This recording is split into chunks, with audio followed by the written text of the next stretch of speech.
Se você cresceu jogando videogame e sente a emoção de descobrir mundos novos, narrativas surpreendentes e mecânicas inovadoras, já deve ter percebido uma coisa. O mercado de AAA está numa crise silenciosa. Não uma crise financeira, mas uma crise de criatividade. A cada ano, os grandes estúdios lançam jogos com gráficos super realistas, orçamentos que rivalizam com blockbusters de Hollywood e campanhas de marketing muito agressivas, só para entregar experiências que parecem versões repaginadas da mesma fórmula de sempre. Mundos abertos gigantescos, mais vazios, campanhas single player curtas e rasas, com DLCs que completam um jogo que você já pagou caro, multiplayer cheios de microtransações e grind infinito.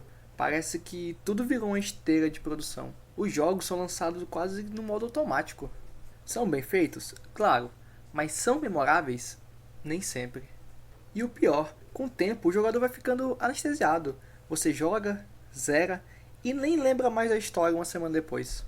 Enquanto isso, nas margens da indústria, os estúdios independentes, muitas vezes formados por um punhado de desenvolvedores ou até mesmo por uma única pessoa, estão fazendo o que os gigantes não conseguem: inovar. E é exatamente por isso que os jogos indie têm conquistado cada vez mais espaço. Pensa um pouco nos jogos indies que marcaram a última década: Undertale, Stardew Valley, Hades, Celeste, Hollow Knight, Disco Elysium. Jogos que ousaram ser diferentes, que trouxeram narrativas profundas, mecânicas criativas e, acima de tudo, paixão visual em cada pixel.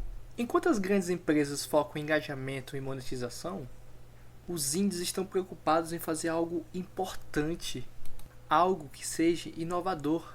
Mas por que os indies acertam aonde os AAA falham? E a resposta é bem simples: pela liberdade criativa. Enquanto um estúdio grande precisa de aprovação de investidores, diretores de marketing e um comitê de 5 andares, um dev indie pode seguir seu coração. Ele não precisa agradar a todo mundo, ele só precisa ser sincero. E essa sinceridade transparece. Nos AAA, cada decisão criativa passa por um filtro de viabilidade comercial.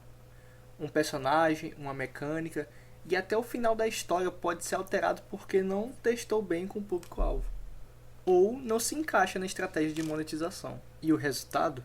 Jogos que parecem ser feitos por algoritmos, moldados por planilhas de Excel e pesquisas de mercado. Já os indies, eles criam por necessidade, porque tem uma história para contar, uma ideia maluca que não sai da cabeça, ou uma vontade de fazer algo que ninguém fez ainda. Não há nenhum executivo dizendo: isso não vende, mude.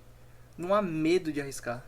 E é justamente essa ousadia que fazem jogos como Undertale, Disco Elysium serem tão marcantes. Porque eles não foram feitos para agradar, mas sim para expressar algo.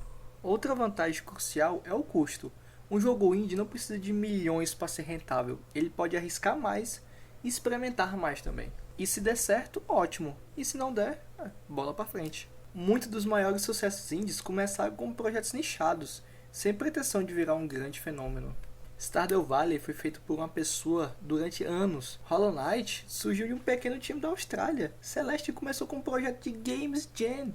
Agora, compare com um jogo AAA. Um fracasso de bilheteria pode significar o fim de um estúdio inteiro. Quando centenas de milhões são investidos, não há margem para erro. E é por isso que os grandes estúdios têm medo de inovar. Melhor apostar em algo mais seguro. Mais um Call of Duty, mais um FIFA. Bem, agora eu queria falar um fator que mudou tudo para os jogos indie, que é a mídia digital. Antigamente, lançar um jogo era um pesadelo logístico. Você precisava de uma distribuidora, ou de CD ou cartuchos prensados, e de espaço nas prateleiras das lojas. Os custos eram altíssimos e só os grandes estúdios tinham acesso ao mercado.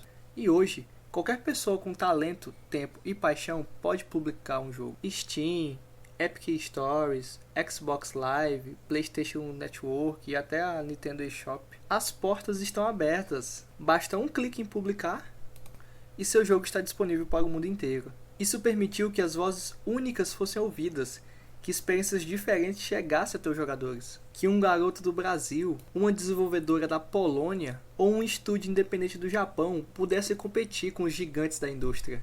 Mas nem tudo são flores. Ser um desenvolvedor indie é uma jornada de paixão e muito mais de resiliência, porque a competição é feroz. A visibilidade é quase mínima. E o mais cruel é que muitas vezes qualidade não é sinônimo de sucesso. Você pode ter um projeto incrível nas mãos, feito com anos de dedicação, e ainda assim ver ele se perder no mar de lançamentos. Muitos desenvolvedores passam anos, às vezes até décadas inteiras, trabalhando para encontrar um seu público, tentando equilibrar a arte com a sobrevivência. E é aí que entra a comunidade. Quando um jogo indie bomba, ele não explode sozinho. Ele é catapultado por uma comunidade inteira. Criadores de conteúdo que descobrem o jogo, que fazem vídeos, stream, reacts do jogo. E ele ganha uma visibilidade absurda. Lethal Company, por exemplo.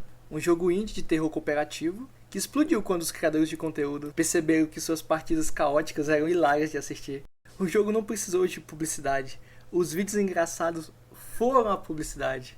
Então, quando você divulga um jogo indie que gostou, não está só ajudando na viralização, está segurando uma corda para quem está pendurado num abismo de invisibilidade. Você está dizendo, pô, isso aqui vale a pena. E o mais importante, está dando um gás para que o criador continue na luta, sabendo que seu trabalho tocou alguém. Então, na próxima vez que você for jogar um jogo novo, pense bem, será que vale a pena dar R$350 num AAA cheio de microtransações? Ou dar uma chance de um jogo de R$20 que foi feito com a alma? Agora me diz, qual jogo indie te marcou nos últimos tempos? Bora compartilhar essas pérolas escondidas que merecem ser descobertas.